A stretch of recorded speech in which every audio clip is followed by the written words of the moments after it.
În numele Tatălui și al Fiului și al Sfântului Duh. Amin.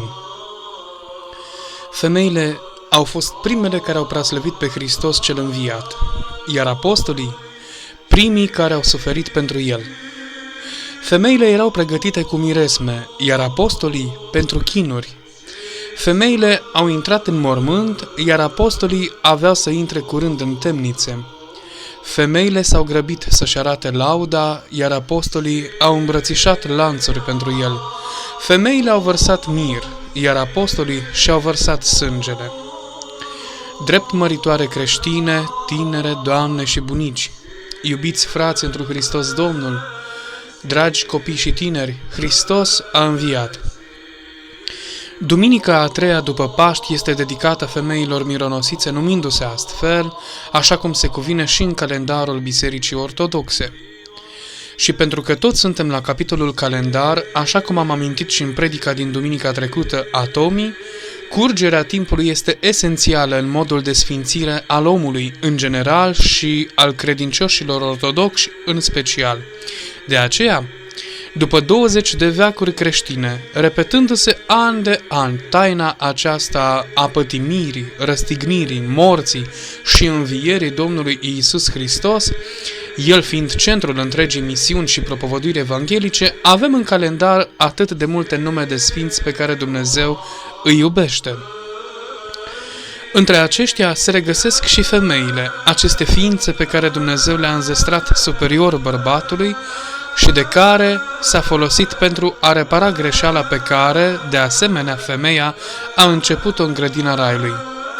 Deci, dacă Eva nu a rezistat tentației de a cunoaște realitatea înainte de a fi pregătită pentru aceasta, Fecioara Maria a rezidit legătura dintre Dumnezeu și om, făcându-l pe cel din urmă să lași cu trupul pentru cel neîncăput, așa cum spune unul dintre troparele bisericii.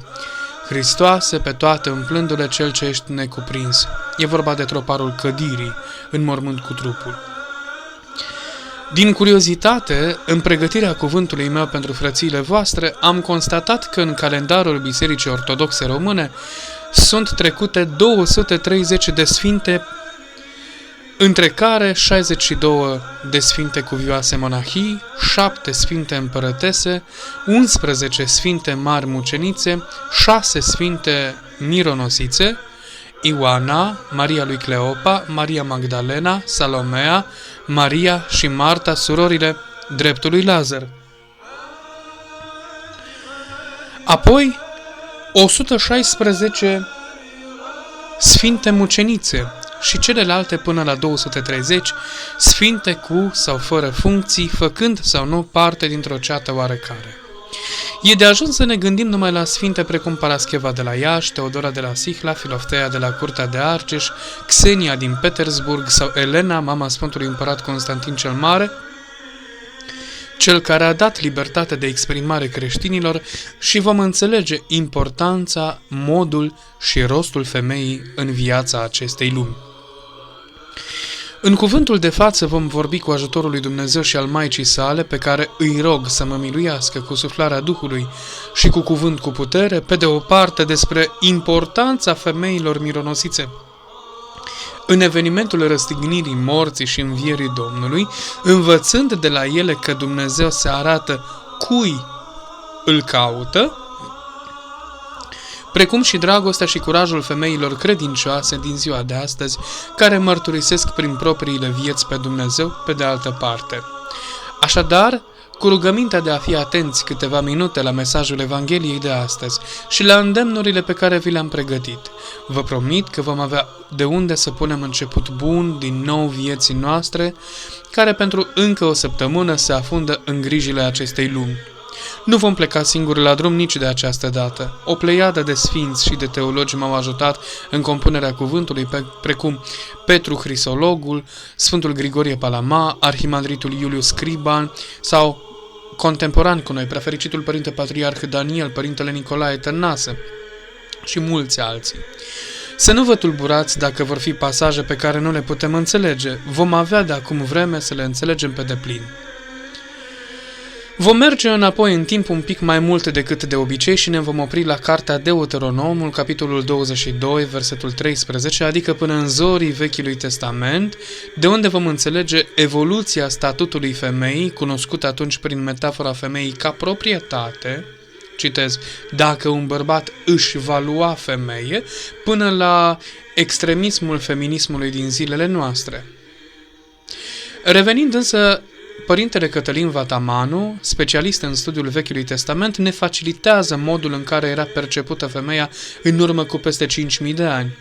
Textul despre care făceam vorbire este doar începutul, însă Biblia ne dezvăluie ființa sensibilă, femeia, în sensul proprietății prin mai multe metafore, precum proprietate, pământ, vie, sclav și altele. La sfârșitul secolului al XVIII-lea, un specialist biblist spunea, citez, la evrei, soțiile erau de obicei cumpărate, în acord cu practica orientală. Aceeași situație era și la arabi sau sirieni. Am încheiat citatul. De asemenea, că un sclav și o soție erau de aceeași valoare, iar uneori cumpărarea unei soții se făcea mai dificil decât cea a unui sclav bun. Tot în acest sens, Robertson Smith afirma că soția era cumpărată de soțul ei precum un animal pentru turma lui, supusă total autorității bărbatului și tratată ca o proprietate, deci ca un bun mobil sau imobil.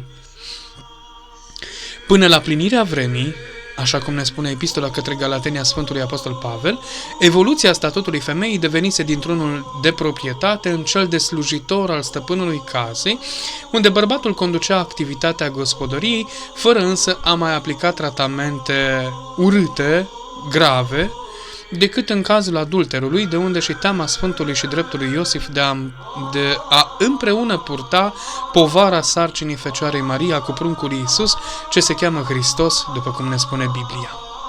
Facem un mic popas în afara bisericii pentru a înțelege și mai bine statutul femeii la venirea în lume, așadar pregătind țălășluirea Mântuitorului, a Preasfintei Fecioare Maria, așa cum era el înțeles în islam și în iudaism, religia evreilor.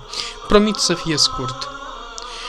Profesorul de religie Vasile Postolachi, un bun prieten și consăteanul meu, își scrie teza de doctorat în teologie tocmai pe acest subiect, publicând la editura Doxologia un volum numit Iar numele Fecioarei era Maria, unde vorbește despre Maica Domnului din perspectivă interreligioasă, adică așa cum este ea percepută în islam, în iudaism și în creștinism. Obține titlul acesta de doctor în anul 2023 cu magna cum laude și ne dezvăluie că în islam, singura femeie pomenită în textul sfânt al lor, Coranul, este chiar Maica Domnului, ea fiind considerată și cea mai de cinste profetesă, deși în islam această noțiune diferă puțin de cea iudaică sau creștină. Cert este că prețuirea Maicii Domnului în islam este cel puțin inedită, dând de furcă înțelegerii acestei accepțiuni specialiștilor care au analizat acest aspect. Pe de altă parte, același profesor ne face și o imagine a Maicii Domnului în iudaism, religia evreilor, unde vederea de cal și încăpățânarea mai marilor acelui ținut și acelei vremi nu dădea voie arhiereilor să vadă ce izvor avea să curgă prin venele Sfintei Fecioare Maria, gata să o lepede din ceata fecioarelor după ce a trecut acel episod al zămislirii Sfântului Prunc. Așadar, împreună cu creștinismul, celelalte două religii care cred într-un singur Dumnezeu, monoteiste deci, au crescut societatea în care Hristos s-a născut, a crescut, a mântuit și a adus în împărăția sa cea cerească pe om și unde, înțelegem, erau prezente și aceste sfinte femei mironosițe. Ne mai oprim un scurt moment la semnificația, funcția și rolul mironosițelor în tradiția iudaică, evreiască, deci, și mergem apoi la cele două semnificații promise la începutul cuvântului. Denumirea de femei mironosițe vine de la faptul că erau purtătoare de mir. Au avut menirea, după rânduiala vremii, de a unge cu miresme trupul Mântuitorului, după ce, bineînțeles, ele au făcut parte din cortegiul Sfintelor Pătimiri, însoțindu-L pe Hristos până la locul unde a fost îngropat. Dacă vreți, Sfintele Femei Mironosițe au fost și ele, întocmai cu apostolii, ucenițe ale Domnului, și au contribuit la sprijinirea Mântuitorului, a Sfinților Apostoli, în toată misiunea pe care aceștia au avut-o, adică mântuirea noastră. Au format un grup care s-a dedicat slujirii Mântuitorului și lucrul acesta a ușurat într-un anumit fel misiunea sa, care de fapt era o chemare permanentă la pocăire și sfințire. Nu-i așa? Ținta supremă la care omul poate ajunge fiind cea de sfințenie, starea de sfințenie. Așadar, Sfintele Evangheliei nu ne oferă numele prea multor femei mironosițe, dar sunt amintite câteva despre care vom preciza în rândurile următoare, inspirați fiind de cuvântul, de articolul publicat pe site-ul Doxologia de către domnul profesor Constantin Necula. Așadar, Sfânta Maria Magdalena, sărbată pe 22 iulie, era din zona Galilei de Sus, din ținutul Magdal, de unde a primit și numele Magdalena. S-a spus despre ea că ar fi fost o femeie păcătoasă, dar trebuie precizat faptul că niciunde în Sfânta Scriptură nu se face mențiunea că această mironosiță, care s-a dedicat slujirii Mântuitorului Hristos, ar fi fost așa. Este vorba doar despre o confuzie care s-a făcut la un moment dat între femeia păcătoasă care a uns picioarele Mântuitorului cu mir în casa fariseului Simon și Maria Magdalena. Putem spune, fără teama de a greși, că Sfânta Maria Magdalena îndeplinește toate criteriile pentru a fi considerată întocmai cu apostolii, adică a ascultat predicile Mântuitorului, a fost martoră la moartea și învierea sa, a propovăduit Evanghelia, iar apostolii au aflat de la ea de învierea Domnului. O altă femeie mironosiță a fost Sfânta Salomea, sărbată pe 3 august. Era soția lui Zevedeu și mama Sfinților Apostoli Iacov și Ioan Evanghelistul. Ea a cerut Mântuitorului cinstea ca cei doi fii ai ei să fie așezați unul de-a dreapta și unul de-a stânga în împărăția sa, Mântuitorul chiar fiind vehement în a atenționa că nu știți ce cereți. Salomea a fost de față și la pătimirile și răstignirea Domnului Hristos. După înălțare, împreună cu Maria lui Cleopa, o altă femeie mironosiță, sărbată pe 23 mai, s-au stabilit pe o insulă de la gura Ronului, adică în Franța de astăzi, unde au rămas până la moarte, răspândind în această parte cuvântul Domnului, deci încă un motiv de a fi numite împreună cu apostolii. Alte femei mironosițe, despre care se știe, sunt Sfânta Ioana, sărbată pe 27 iunie, și conform tradiției este cea care a recuperat capul Sfântului Ioan Botezătorul după ce Irod i-a dat ordin să-i fie tăiat, soția lui Huza, demnitar la curtea regelui Irod Antipa, sau Suzana, despre care se spune că a contribuit alături de altele din avutul lor la întreținerea misiunii apostolilor, ori Maria lui Iacov. Facem firească amintire și de Sfintele Mironosițe Maria și Marta, surorile dreptului Lazar, cel înviat de Mântuitorul lui Hristos, sărbate pe 4 iunie. După înălțarea Domnului, Lazar a plecat să vestească Evanghelia, iar surorile lui, bineînțeles, l-au însoțit. Nu se știe exact în ce loc au trecut la cele veșnice. Din Evanghelia după Sfântul Apostol Luca reiese faptul că erau și multe alte femei care ajutau la lucrarea Domnului, necunoscute, bineînțeles, după nume, dat fiind faptul și acest trend al vremii ca femeia să fie recunoscută după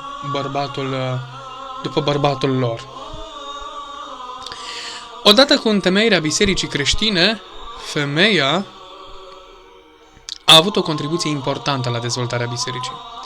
Amintim, spre exemplu, pe Lidia din Filipii, care își pune casa la dispoziția misionarilor creștini, în mod special, bineînțeles, al Sfântului Apostol Pavel. Aflăm din capitolul 16 al cărții Faptele Apostolilor, aici luând naștere prima biserică de pe pământul european. Așadar, dragii mei, noi trăim în legea Harului. Să nu uităm, Eva cea veche a murit. Ea, care nu a greșit mai mult decât Adam, a rânduit-o să fie Eva cea nouă pe Maica Domnului. Eva cea nouă este modelul vieții creștine pentru tot ceea ce este femeie, de la fetița nou-născută până la bătrâna care peste câteva ceasuri își dă Duhul. Mântuitorul Hristos și-a început activitatea la o nuntă, pe care a sfințit-o prin prezența sa și unde a pus început minunilor sale. Mântuitorul Hristos a fost însoțit de femeile mironosițe, prin care astăzi, de ziua femeii creștine, le sărbătorim pe toate femeile creștine. Mântuitorul Hristos a fost părăsit de toți bărbații, cu toată bărbăția lor. S-au încuiat în casă și stăteau încuiați cum zice Biblia, de frica iudeilor. Nu au deschis, iar Hristos a intrat prin ușile încuiate la ei. Primii apostoli bărbați au fost niște lași, iar femeile au manifestat cea mai puternică bărbăție. Întrucât în disprețul soldaților romani au stat lângă cruce și drept pentru care Mântuitorul Hristos a arătat pentru prima dată femeilor în grădina Ghețimani, asta o vedem după înviere, deci nu este către un apostol, care este un bărbat, ci către femeile mironosițe, cu cuvântul bucurați-vă. Și de atunci noi tot ne bucurăm. Noi ne exprimăm fie peiorativ, fie chiar aiurea cu termenul femeia genul slab. Este o totală minciună pentru că femeia nu este genul slab. Femeia este genul fin, pentru că Dumnezeu a înzestrat-o cu finețe. În timp ce pe bărbat l-a înzestrat cu puterea bărbăției. Iar această putere în niciun caz nu poate să eclipseze finețea femeii. Așadar, ne spune Sfântul Luca al Crimeiei, și cu asta închei, că în prezent fiecare inimă de femeie care dorește să verse dragostea asupra lui Hristos are posibilitatea să facă aceasta. Oricare dintre voi poate să reverse dragostea sa, darurile sale asupra fraților mai mici ai lui Hristos. Aceasta va fi la fel cu slujirea pe care au adus-o sfintele femei mironosițe. Ele duceau vasele de alabastru cu mir, ele duceau aromatele ca să ungă trupul mort al Domnului Iisus Hristos, de aceea sunt numite mironosițe. Iar vouă vi se cade să-i aduceți Domnului Iisus Hristos cățui de aur pline de tămâia milostivirii voastre față de săraci, de dragostea voastră, de compătimirea voastră, și astfel că trebuie să mergeți pe calea sfintelor femei spre Hristos. Mergeți după sfintele femei mironosițe și veți ajunge acolo unde se bucură și ele cu bucurie veșnică. Așa să ne bucurăm și noi, cu toții, spre slava Preasfintei Treimi, în vecii vecilor. Amin.